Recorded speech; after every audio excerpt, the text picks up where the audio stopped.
So suppose that you're trapped inside a maze and you need to find your way out.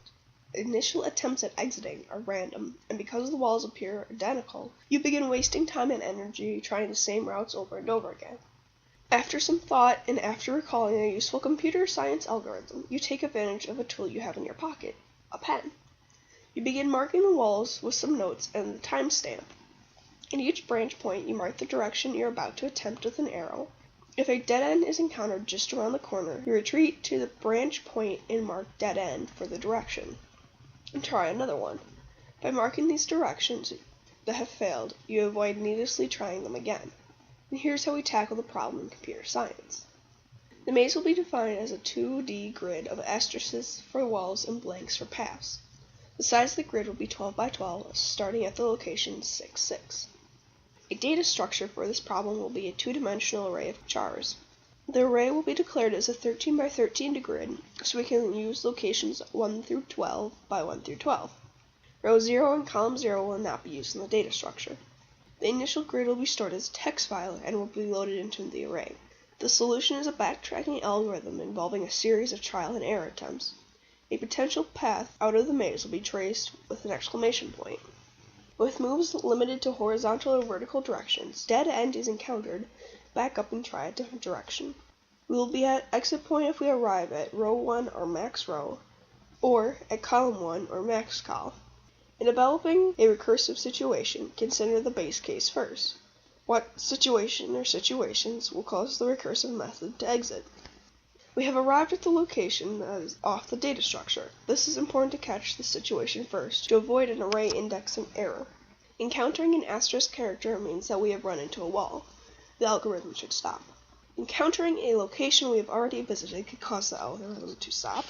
Arriving at a location that has a row or a column value equal to 1 or max row or max col means that we have found an exit point.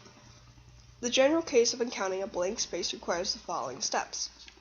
Change the character value from the blank space to an exclamation point character. Check to see if you are at an exit point. If so, print the maze with a trail of exclamation point markers to the exit point. If you are not at an exit point, make 4 recursive calls to check all 4 directions, feeding the new coordinates of the 4 neighboring cells. When an exit point is found, print only a successful trail of exclamation marks that leads to an exit.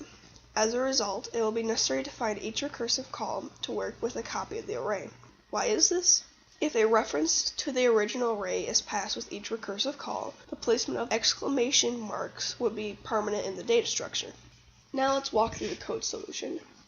First, we import our code needed to read our file and throw exceptions. Next, we create a 12 by 12 2D array called myMaze to store in our maze file. Thread the maze method is a constructor that creates the array. The doTraceMaze method calls the loadMaze method. We will load our maze from the file into our 2D array. Remember, since we're loading a file, we need to put in a try-catch block, just in case the file moved or is no longer existing. The maze data from the file runs the trace algorithm starting in the middle of the maze. The printMaze method goes column by column and row by row to print the entire maze out. Finally, we get to the code that shows the answer.